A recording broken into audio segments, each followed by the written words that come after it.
This video is sponsored by Describe. Welcome to Critical Role Demystified. I'm Mike Christensen, and this is the series where I break down the lessons we can learn as GMs and as players from episodes of Critical Role. Today we're tackling episode 71, Vorugal. As we're heading toward the end of the year, I just want to remind you that the best way to keep up with all my latest updates is by signing up for my newsletter. I've got some really cool stuff in the works that I want to make sure you get to be a part of, and so if you don't want to miss a thing, the newsletter is the best way to make sure you're kept in the loop. Now, without further ado, let's get into the game. Immediately, as Matt is recapping the previous session and about to fast forward over their long rest, Laura cuts him off because they have all collectively decided they want to push the fight one more day. The way they're all on the same page means clearly some sort of conversation happened in between sessions. They want to do more prep before the battle, they want to give Percy a chance to sleep off some more of his negative modifiers from his resurrection, and they want to try to bring Pyke with them. So Vex and Scanlan fly back to Tuma and push the fight one more day so they can take tomorrow to prep. They also ask a couple more clarifying questions about how the hunts usually work, and then they return to the mansion. As they get back to the mansion door, Matt narrates that the sun is actually about to rise. Thanks to the time difference and all the travel to and from the Ravenite village, they've lost most of the night. Keyleth takes the Gatestone and travels to Whitestone, so she and Pyke can use the Transport via Plant spell to get back to Draconia before their long rest. And it's at this point that Ashley sits down at the table. She just flew into town. I mean, literally just flew in. Right after the game started, Travis took a very conspicuous restroom break because it seems like she actually just landed and Travis had to go let her into the building. So that's why their plan suddenly changed between episodes and why they cut Matt off during his narration, so they could change their plan before their long rest. Because they wanted to send someone to Whitestone to bring Pyke back, because God forbid Matt come up with an explanation for why Pyke would just use the stone to travel to them without them having to go through a whole production around it. No, heaven forbid anyone feel the hand of the DM in this game ever. Actually, that's pretty unfair. While that's absolutely been a problem with Matt's GMing style in the past, and it will definitely be an issue in the future as well, in this case, Matt couldn't actually start the session with Pyke popping through the Gatestone, because Ashley wasn't even in the building yet. So, okay, fair enough. I guess the group had to come up with their own justification for why they would push things another day, and so they kind of had to vamp. Anyway, Keyleth and Pyke travel through the tree and sneak to the mansion door, but as they sneak, they roll ones. Both of them roll natural ones. Pyke is rolling with disadvantage thanks to her armor, but that was actually her first roll. She didn't even need disadvantage.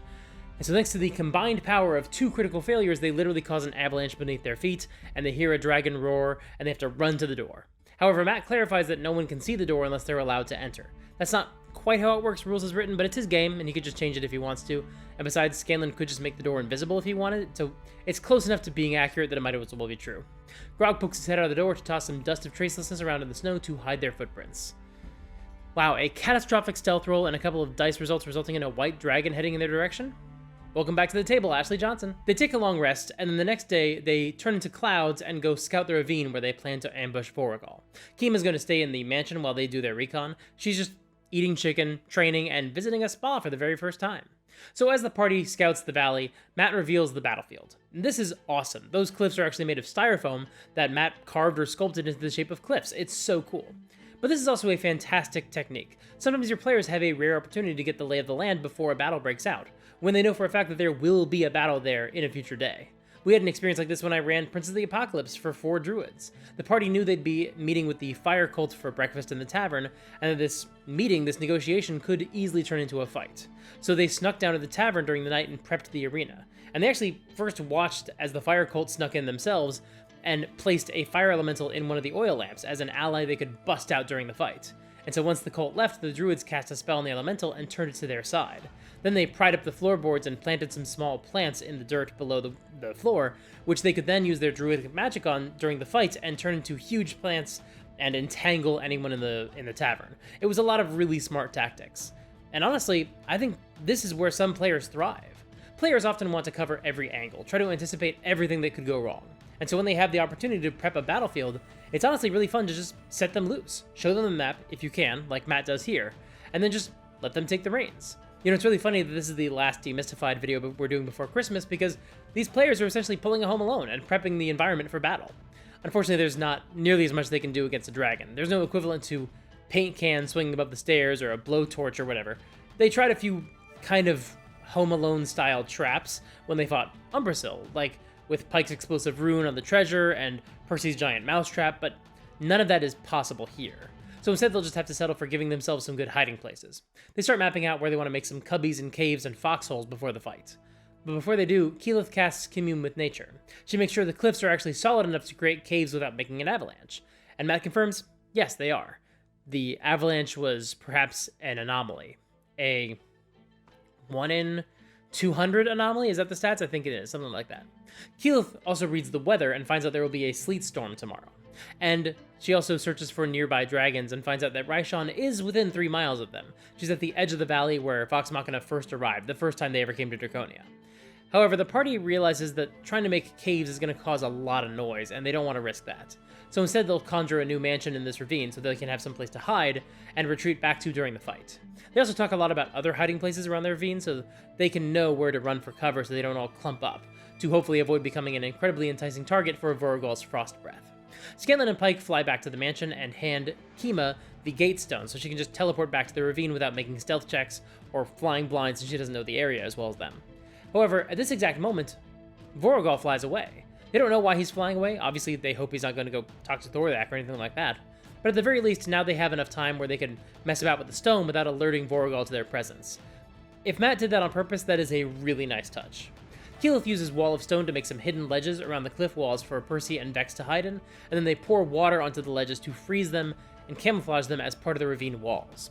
Matt doesn't literally reshape the stone walls as they do this. He doesn't carve up his styrofoam or anything like that, but instead they just create the lookout spots on the top of the map, which is only partway up the ravine walls. So it's easier for everyone involved to just keep track of where the snipers are located, and Matt doesn't have to, carve chunks out of styrofoam live in front of his players.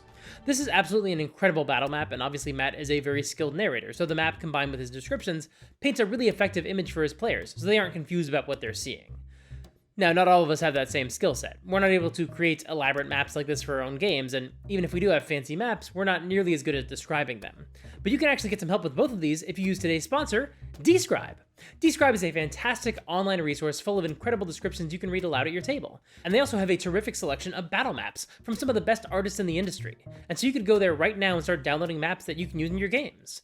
Except, like I said, it sure would be nice if you could also describe these locations with evocative imagery, the way Matt Mercer does. But thankfully, every map on Describe has flavor text for each major section of the map. So you can just select a landmark or a piece of terrain, and Describe will give you some flavor text you can read to your players to help set the scene and immerse them into your world. And Describe is offering a discount to the viewers of this channel. If you visit describe.com/supergeek and use the promo code SUPERGEEK at checkout, you can save 10% off of your first subscription payment. Once again, that's dscryb.com/supergeek and use the promo code SUPERGEEK. Thanks so much to Describe for sponsoring this video. Once Scanlan, Pike, and Kima are reunited with the rest of the party and the shelves are constructed, a dwarf adventurer appears at the edge of the ravine. And this is a very important NPC introduction. Hi. Larkin, the one you hired, the mercenary to help you with this exchange. Oh, right. We hired somebody? Yes. When was this? Back in Whitestone, we hired somebody to come help us fight. We did? Why on earth would we do that? We're super strong. I kind of kick Scanlan a little Oh, bit. shit. Sorry. So, glad we've all got together. I see you've begun your plans, so tell me, what is your plan? Larkin, was it? Larkin, aye. Larkin, do you have any spells you can use? I've got a few tricks up my sleeve, aye. Let's see how it pans out. I'm gonna talk to him in Dwarvish, and I'm gonna ask him where he's from. Okay, yes, where from? I don't feel comfortable as, speaking their language in front of people who don't understand. It's impolite. She's good. It is quite impolite. Watch as Larkin's expression gets very dire for a second and is like, what are you doing? I whispered a Pike. Larkin, are you ready to help us kill a dragon? That's what you hired me for, isn't it? Oh, don't you think dragons are just the biggest dick fucks ever? To be honest, yes. Yeah. Oh, Jesus. oh, Larkin. Just fucking got it. Yes, I totally remember you, Larkin. I kick Scanlan again just for sheer joy this time.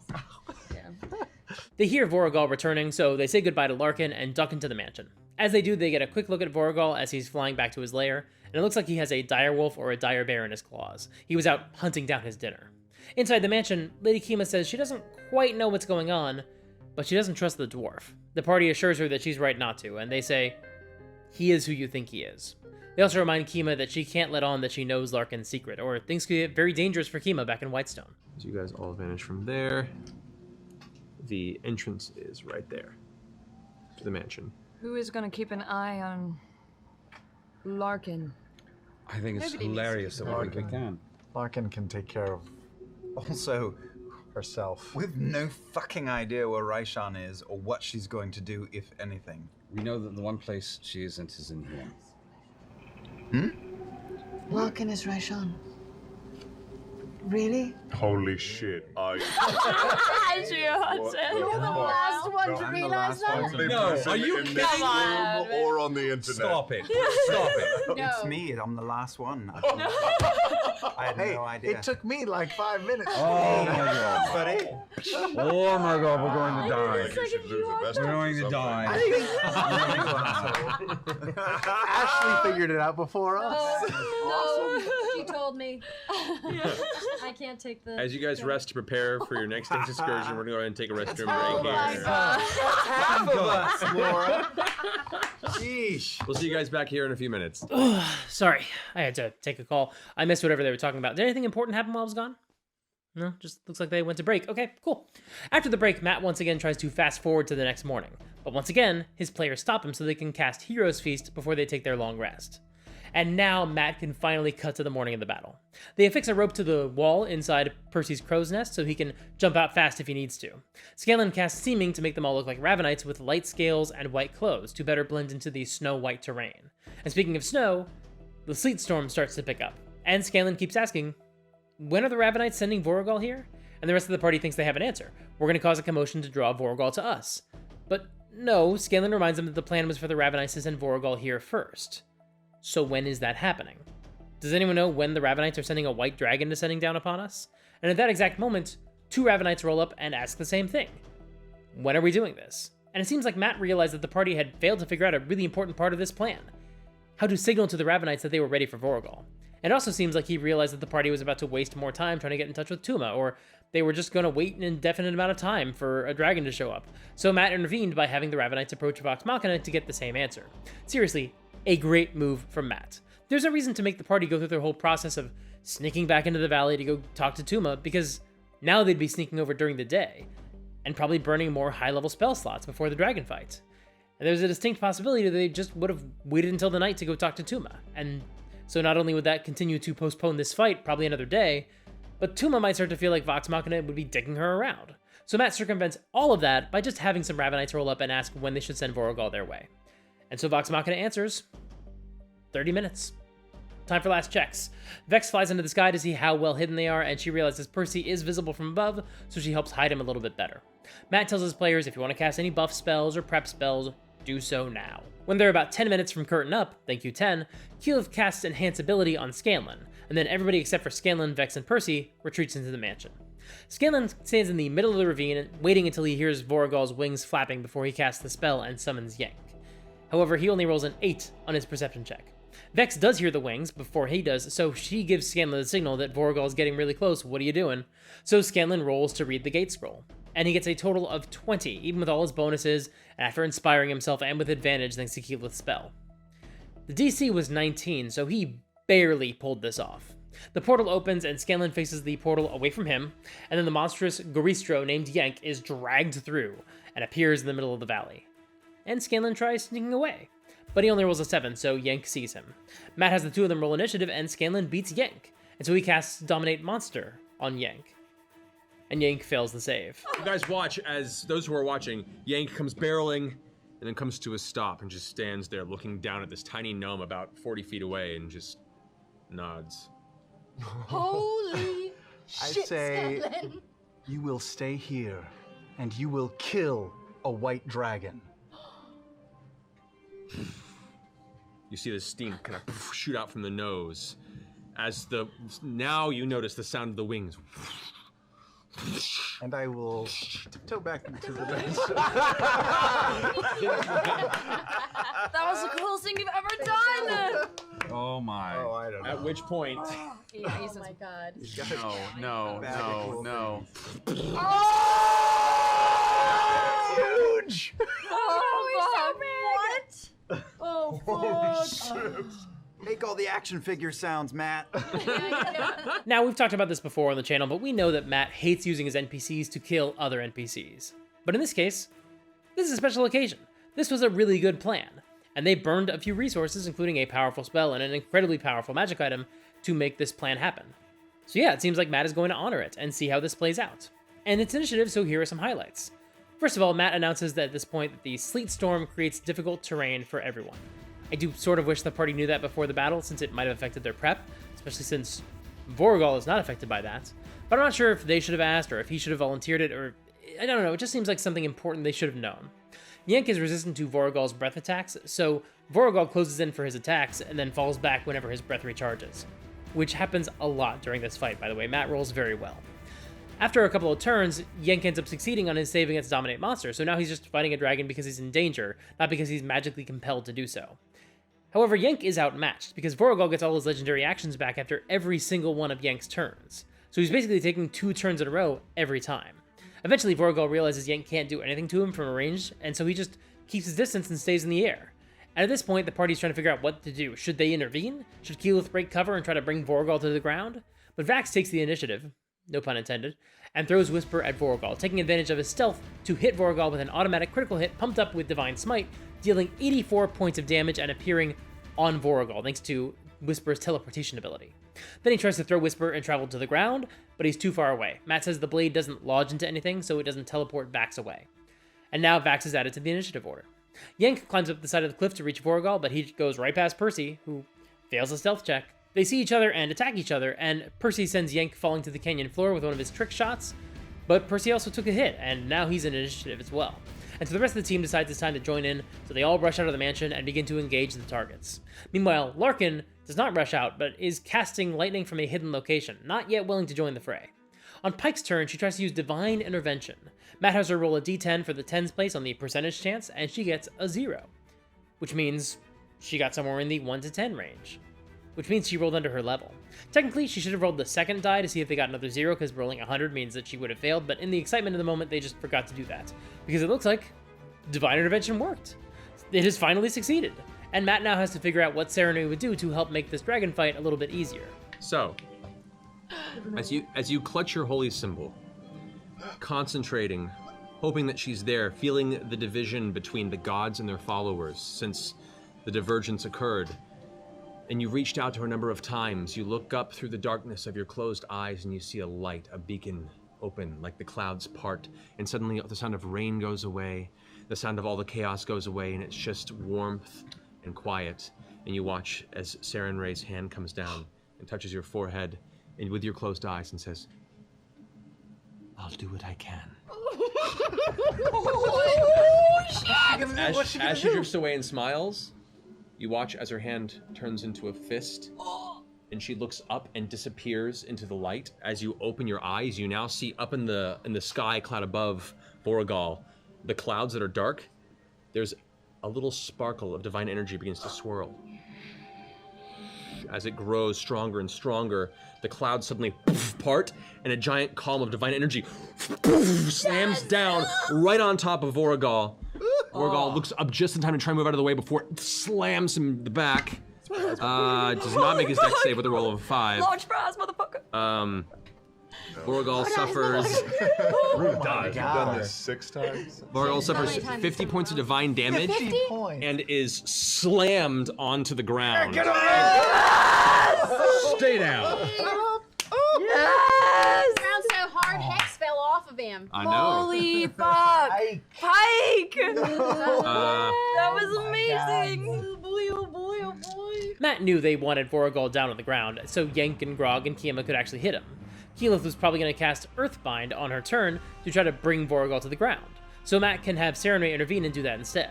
But Matt probably also felt like Serenray shouldn't only do something that replicates the effects of Earthbind, and so he adds a bunch of damage to the effect, which also lines up with what he narrated, a dragon getting pinned to the ground with a giant godly fist. It's a really smart solution to the problem of what to do with Divine Intervention.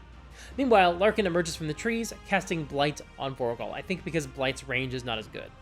Percy's gun jams, and this is when we discover that Animus deals psychic damage to him whenever it misfires. That's why he was so stunned to read the item card last episode. However, unfortunately for all parties involved, Vorugal is kicking their asses. Okay, so that is 72 points of cold damage to Scanlan, Pike, and Kima. Divided between us all, right? Sorry. Vax uses Whisper to zip onto Vorugal's tail, granting sneak attack for Vex on her attacks.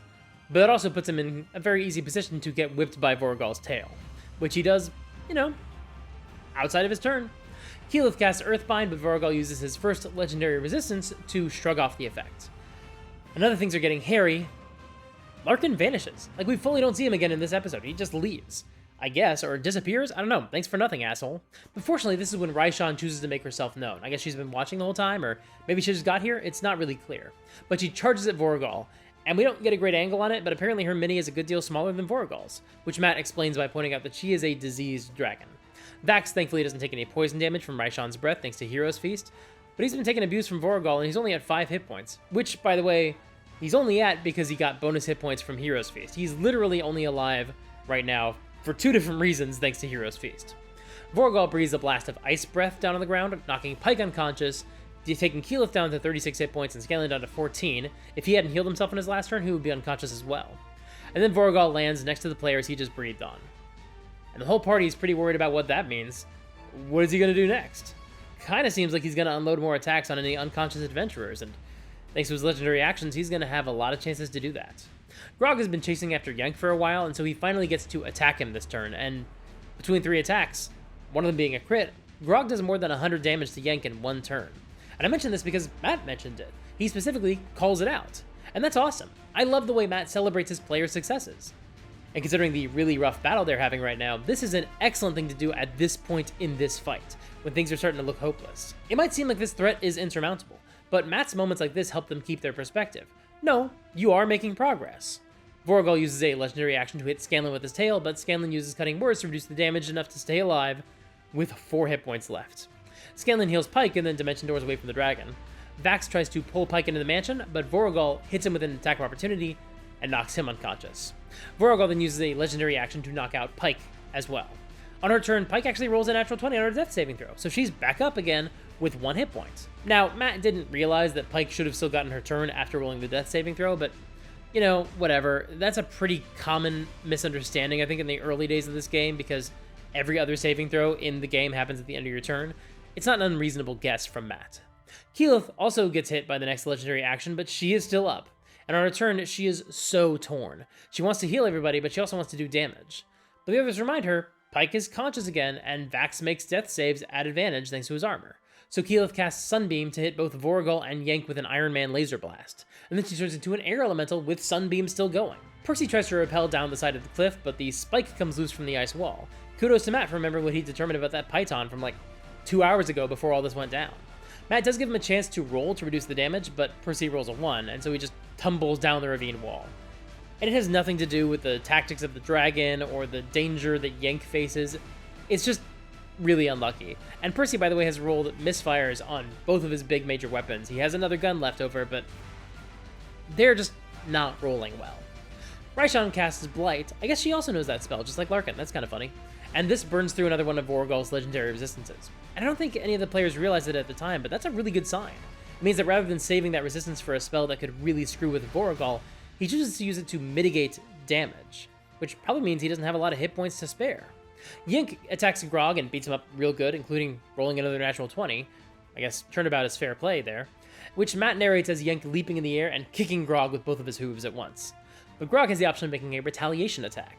And so Grog gets the how do you want to do this? He grabs Yank by the hooves and rips him in half like a wishbone. Vorugal breathes his ice breath down on Raishan, and also hits both Pike and Vax.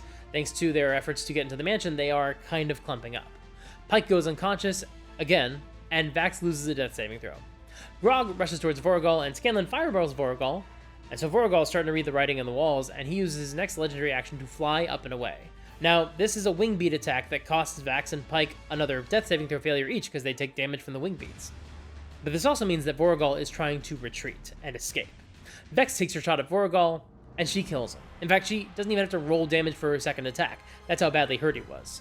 However, Matt does something different with this how do you want to do this. First of all, Laura gives her answer, and just like always, he embellishes a little bit, describing the damage taken in his brutal narration. However, unlike what he usually does, you can see that he actually lingers in this moment a bit longer. So Raishan can get a moment in this cutscene. The second is also 27. How do you want to do this? Oh my god!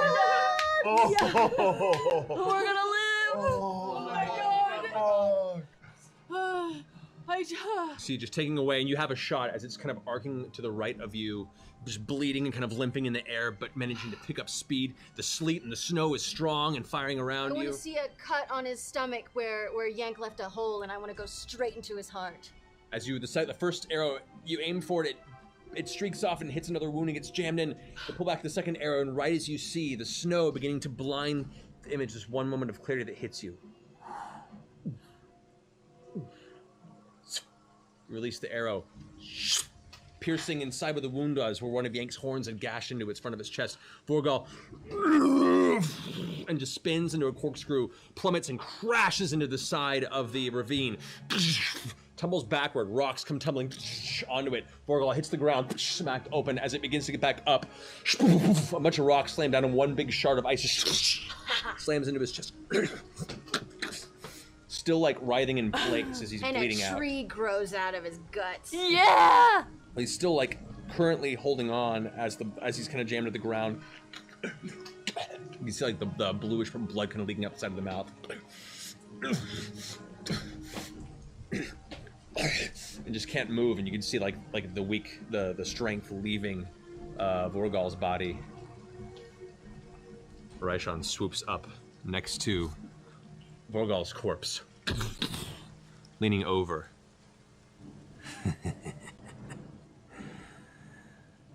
Tell your master on the other side, when you see him, that it was worth it. And Raishan just sinks her teeth into his throat and tears it out. You see the spray of blood across Raishan's mouth and this across the front of the ravine as Vorugal's body just falls limp to the ground. Spits the chunk of white dragon flesh onto the bottom of the ravine. The green dragon spins around facing you all. Well done. And just kind of backs into a sitting position. The wings kind of furl down and fold him to the side. Take your spoils. It seems the war is nigh. I think Matt included this as a very calculated move to help the party trust Raishan. Narratively, she finished off Vorugal, and she delivered the badass one-liner before he died. And this sends a message that she's not just screwing with the party, she is actively working toward the same goal as them. And I think this is so smart, but she encourages them to carve up their enemies and loot their corpses. And this feels like a guaranteed way to at least encourage the party to like her even just a little bit, because she's actively feeding into what they want and telling them that they can totally go for it. I know this sounds overly simplistic, and I'm not at all saying that the party trusts Raishan, but I do think, generally speaking, players really like NPCs who let them have cool stuff, and they don't tend to like NPCs who get in the way of them having cool stuff. Anyway, Grog feeds Vax and Pike a potion each and sends them into the mansion to heal. Percy shifts through Yank's organs and finds the vestige, the Spire of Conflux. It was in Yank's intestines, but Matt also describes how it was basically encased in a protective cocoon of vines, which means the staff itself isn't gross, and it's not covered in Yank guts or whatever else you might find in an intestine. And that's a really nice way to make sure Keyleth doesn't feel at all weird about wielding this item that was literally stuck inside a demon's bowels. Don't worry, it's not gross, because it kept itself clean. For you. It's a really nice detail, I like it a lot. Percy tells Raishan they'll see her back at home, and she transforms into Secret Assume and vanishes in a puff of smoke. Then they start harvesting dragon parts and seeing what sort of remains they can salvage from the rapidly decomposing body of Yank. However, it's almost midnight, so Matt calls the session here. And this is great, because lately I've been thinking a lot about how undramatic it is to end a session with looting the bodies of your enemies. It might just be a necessary evil in our hobby, and granted, for some players that is actually the fun part. I mean, after all, Matt does give Marisha the item card for the Spire of Conflux, and that does feel like a good payoff. It's a good epilogue for this session. Even though we don't get to find out what it does just yet, at the very least the players don't have to wait for the immediate reward they were expecting from the fight. But I also think that the longer process of looting the bodies can sometimes kill the fun momentum at the end of a game, especially with a group like this, where they're not just grabbing a couple magic items, but they're also launching into a whole organ harvesting minigame. This happened the last time they killed the dragon too. The party started rooting through the dragon's flesh, trying to harvest anything they thought might be valuable, and Matt eventually had to say, look, let's just deal with this next time. Here, he very wisely calls the game before any of those efforts are made, so that way he has a lot more freedom in how he wants to handle this part of the game when they pick it up next week. Of course, that doesn't mean that he handles it in the way that I wish he would have, which we'll talk about in 2 weeks when we discuss episode 72, The Elephant in the Room. And I'm gonna be honest with you. I think this may be the most boring episode of Critical Role I've ever seen. Barely anything happens in it. And like, yes, 1 or 2 things that do happen are kind of interesting or important. One moment in particular is a pretty big deal. But the rest of the session honestly could have just been a text thread, or really, just a single email from Matt. But don't get it twisted, you are not going to want to miss my video about this episode. I'm going to have a lot to say, maybe even some spicy hot takes, I don't know, we'll see. So make sure to come back here in 2 weeks for that.